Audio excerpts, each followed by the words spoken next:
people-focused change. It's kind of a misnomer. I mean, what change isn't focused on people? The entire field of change management exists because people have trouble with change. Okay, so who are we really talking about then? Well, the stakeholders. Stakeholders, the people in your organization or your community that are going to be affected with change. And there are two things we need to know. One, who are these magical people? And second, how are they impacted? I'm Natalia Loback, and this is the Change Course podcast. I've spent my career leading complex change and transformation in organizations. And over my career, I've discovered what makes complex transformational change stick. Connected change is all about leading successful change within the context of the organization. And here at the Change Course podcast, we're all about making change sustainable. So listen in, drop us a like, a comment, and let us know how we can help you connect and change.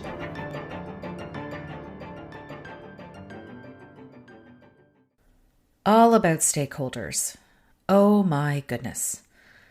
This is one of the things that is covered a little bit in some of the major change methodologies that are out there, but not with a whole lot of rigor.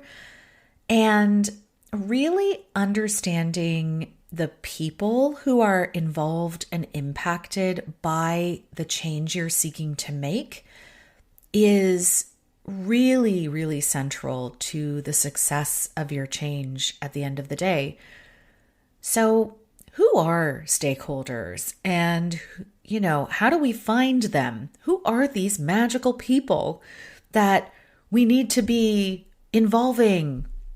I hear lots of other change practitioners say, involve the stakeholders, involve them early. But what does that actually mean? And practically, how do you do that? Well, first of all, you need to figure out who the people are in your organization who are going to be affected by the change. So you got to go back and start with, well, what kind of change is this actually? And in previous episodes, I've broken this down and I've talked about the various different kinds of change that you can encounter in organizations and for which OCM practice or organizational change management will come in to help support. So, is it some kind of implementation where you're doing something new or different in your organization?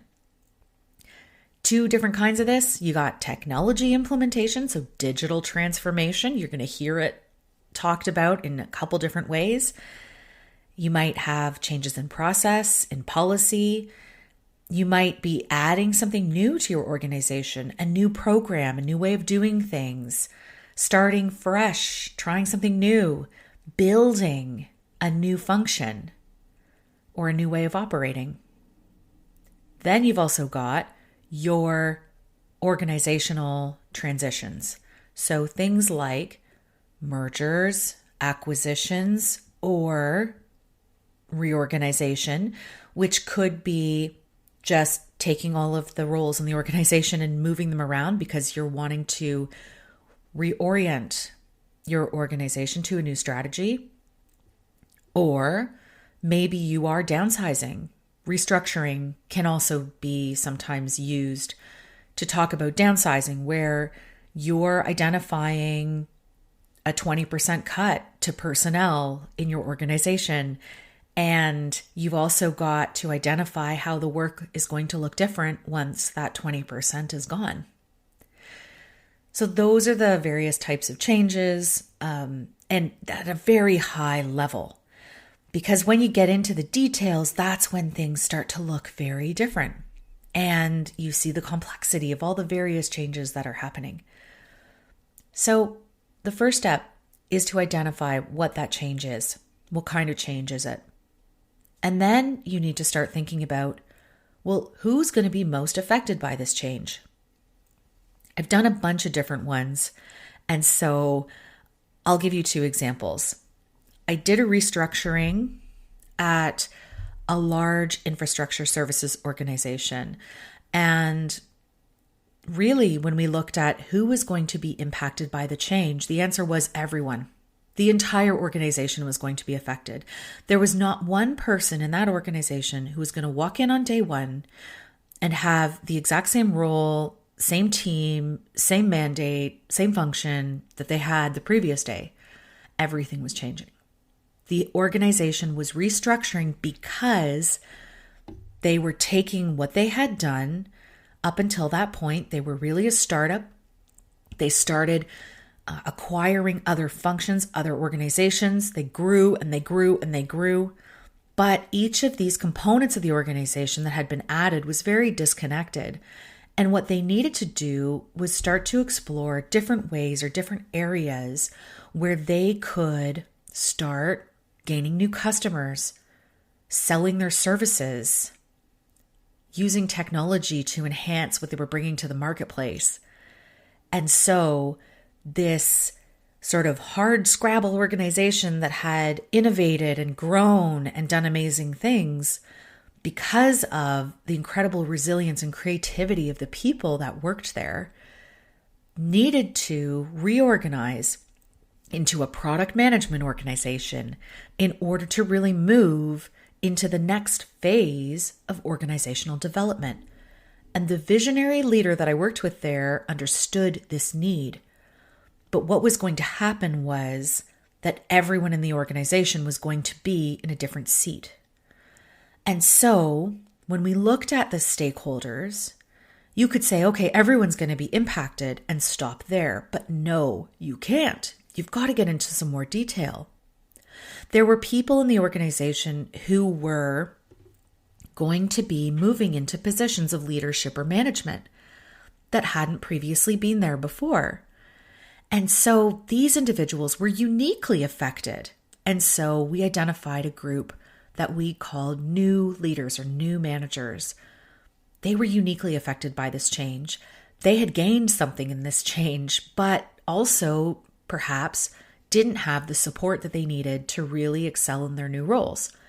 And so identifying these stakeholders and developing solutions specifically for them was one of the really key things that we did as part of this change.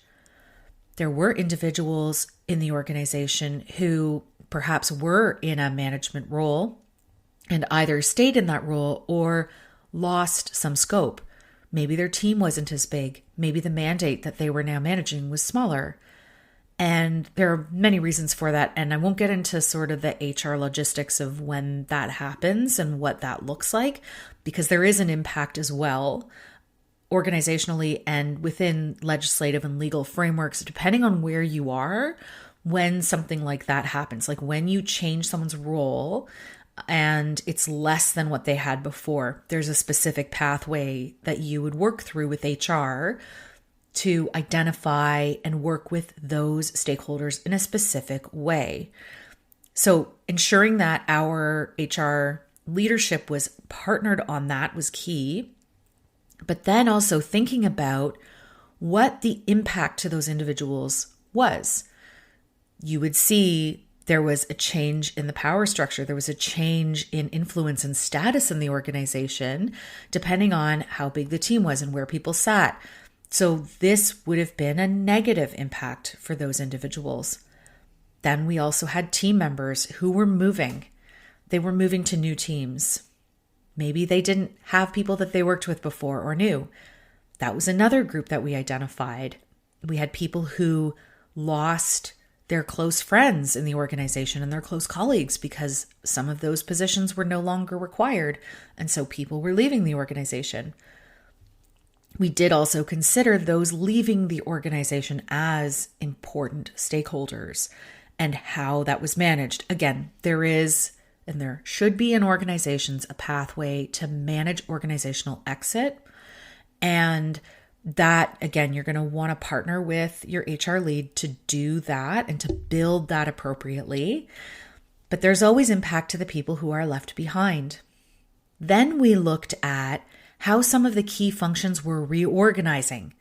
So when we looked at the new product management structure, who were the stakeholders who were now part of the structure? How were they expected to work together? What was the impact to them? What did they need to know? What knowledge were they missing? How were they going to be able to implement and be successful? Then we also looked at the other functions. How were they affected by change? Some of the functions remained the same. Certainly, back office, as an example, your finance function, some of the technology and innovation functions were the same. You also had product development that was new, and product management also new.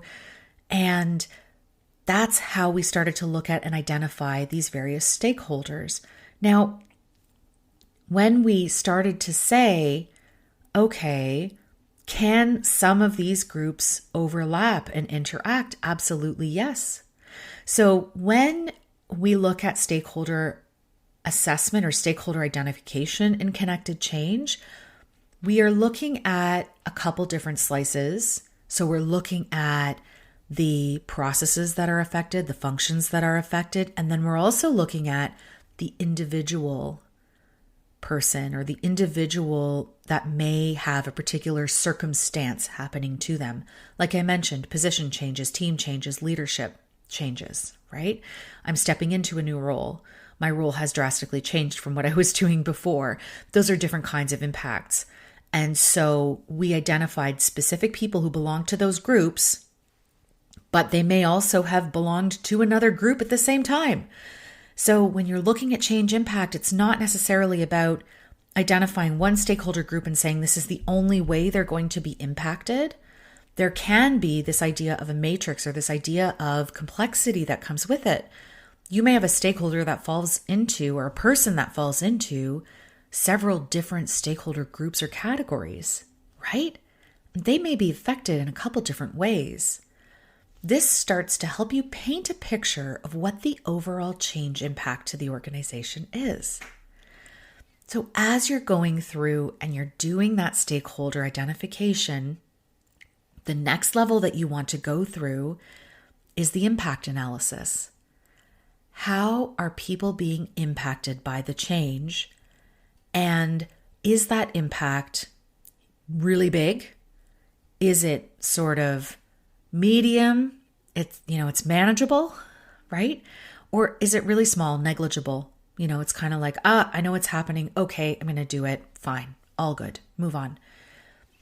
I'll give you this example from one of the big technology implementations that I did.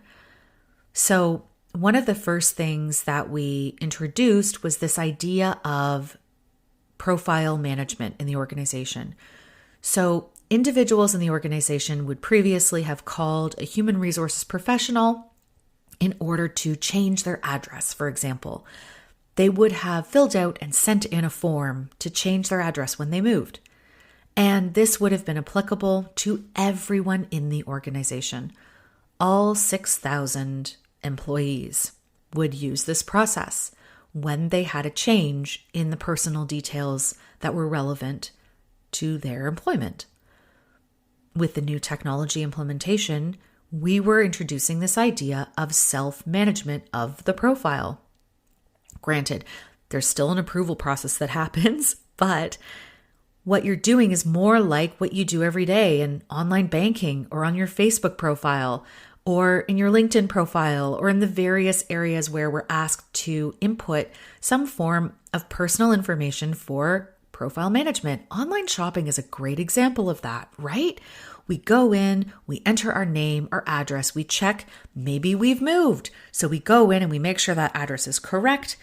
We enter our credit card information and, look at that. Amazing. We get the purchase, right? So certainly things like, sites like Amazon, these big sort of retail tech conglomerates have this idea, or embedded in this idea is profile management.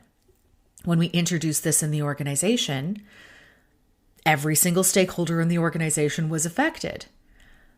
From the outside, it looked like a really big change. But when you started to look a little bit deeper and say, oh, we just need to tell people that they need to go in and check their data is correct, make any changes that need to be made, and then also inform them of the new process that they no longer have to send a form and they can go in and do this themselves. They own their own information. Then we started to realize that the impact of this change of introducing profile management was low. Why? Because people are doing it every day.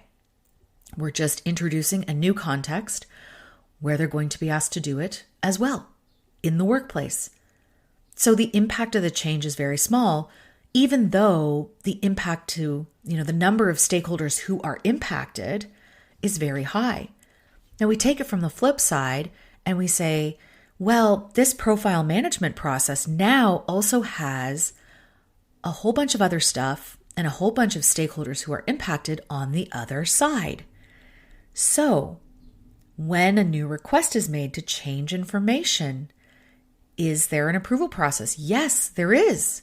And this is new. And who is impacted by that? How do they receive the notifications that they have to review? What if they have a question? What if they are worried that maybe some of the information is wrong? How do they go about fixing it, working with the person that has initiated the request in order to solve the problem? This was a much smaller group. This was our HR professionals, our HR managers at the various sites. So all of a sudden we're like, okay, on the outside, we've got 6,000 employees affected. On the inside, we've got 50 key employees affected by this. And those folks who are responsible for this administrative process need to understand how this process is changing and what they need to do differently and how they're going to be successful at implementing this. We need to understand how this is actually going to look and work in the organization and how we're going to implement this effectively. The impact of the change to this process was medium on these folks, doable and manageable, not hugely complex, but yes, needed some attention in order to implement effectively. So I hope you're starting to see how stakeholder identification and change impact go together and are really, really important and related. But you still can have that complexity. For example, the HR professional who might be in charge of that approval process, in charge of making sure that data is correct, may also take their position as the role of the staff member when they have something that's changed for them. And they might need to go in and do profile management, not in their role as the HR professional, but in their role as the employee. So you can see that there is impact, there is overlap, and we need to look at these things as we're designing our change and as we're getting into who those stakeholders are and how they are implemented or how they are affected. Okay, so I've talked about stakeholder identification. I have talked about how you then look at change impact and how those two things go together. Now, the last thing that I want to talk about is involving your stakeholders in the change. In last week's episode, I started to talk about this, how after the organizational assessment, this is where you're starting to bring stakeholders in for co-design and how you're involving them and what that actually looks like and means. It's pretty exciting stuff. So if you missed it, I invite you to go back and take a listen. Now, when we are looking at change impact, and we're evaluating how much that impact is, you as the change manager are going to guess. You're going to say, based on what I understand or what I've done before or what I know, I'm going to call it a medium, or I'm going to call it a high, or I'm going to call it a low. And really it's relative in the overall grand scheme of things, right? Because there are some things that are going to be more important and more impactful. And then there are other things that, based on that big, huge impact and, the thing that's really, really important, those other things look negligible. They look small, right? So when you are looking at change impact, you always want to be asking your stakeholders if you got it right. Ask them for their input. Validate it with them. Give them the rationale about why you think it's a high, medium, or low impact. And ask them, what do you think? Did I get this right? What am I missing? That will really help you understand where you're going to see some organizational resistance starting to crop up in terms of where you may see the process having some challenges being implemented or chafing against the very system that we're trying to implement. I'll give you an example of this. When I looked at profile management and I looked at all of the people in the organization who are going to be affected, I actually missed one group. There was a very specific group of individuals in the organization who were not currently using technology in their day-to-day work. And this was totally normal. So they don't sit in front of a computer. They are not, they don't have the ability to go in and actually make those changes when they need to because they don't have a computer at all. In fact, they don't have a workstation. They don't have a computer. That's not how they work. That's not the work that they do. And so the assumption that everybody would be able to go in and do this profile management in a very simple way was actually not correct. And so we had to design a process where these individuals could still do profile management and where we did not impact or impede the system in the implementation. And so looking at your impact and helping identify some of those exceptional groups of stakeholders is a really important part of this process. And without that stakeholder input, we would have had a massive problem on day one of implementation because we wouldn't have known necessarily that these individuals wouldn't ever have been able to participate in the change. Fascinating, right? So this is where stakeholder involvement is key at every point in your change, and especially around identifying those subgroups of stakeholders that you may have missed or overlooked, as well as really clearly helping you identify and validate who is impacted by change and what is the magnitude of that impact. So I hope this was helpful. If you want to learn a little bit more about stakeholder management, we do have a resource on this, but it's only available to subscribers to our newsletter. So if you want this resource and you're excited by what I talked about today, sign up for the Navigator newsletter. You can do it at connectedchange.com. And we will be doing a blitz before we open our membership site for all of our members to be able to access the previous resources that we've had with the newsletter before we move everyone into that membership opportunity. So these free resources won't be available forever. That's all I want to say about that. But we will be doing a recap of the last 6 months, and all of those resources will be made available to you again. So if you missed it the first time around, there's still a chance. Definitely go and sign up if this is something that you think you need to support your practice going forward. So I hope that this has been a really helpful episode, and I look forward to sharing more with you next week. Thank you for listening. If you liked what you heard, I invite you to like, share, rate, and subscribe because it helps others find us. Change Course is brought to you by Charthouse Advisory Services and ConnectedChange.com. Our music is Levity by Emily Clausen. Show notes have moved. We're now at ConnectedChange.com. So visit us there under the Change Course podcast page, and you'll find a list of all the resources that I've mentioned here today. While you're visiting us, sign up for the Change Navigator newsletter. You'll keep on top of all things change, and every month we are sharing exclusive content and resources only with our subscribers. So don't miss out. Sign up at connectedchange.com. Thank you for listening, and remember, it's never too late to change course.